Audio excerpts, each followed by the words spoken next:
Toilet bowls o urinals. Kasama din nating chine-check ang mga toilet bowls at urinals sa isang classroom o sa buong eskwelahan.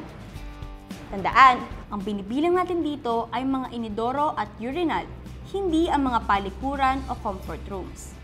Ang toilet bowls ay mga inidoro sa loob ng silid-aralan.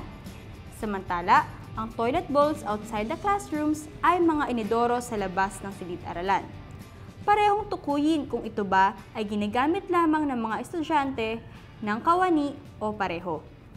Ang toilet bowls for personnel ay inidorong nakalaan para sa mga kawani ng paaralan tulad ng mga guro.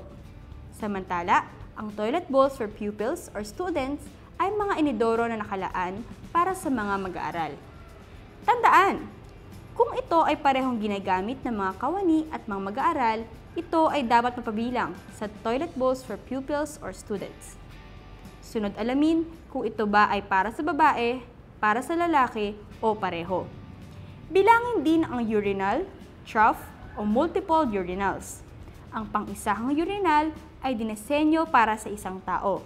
Ang trough o multiple urinal ay isang urinal na pwedeng magamit ng 3 o higit pa ng sabay-sabay.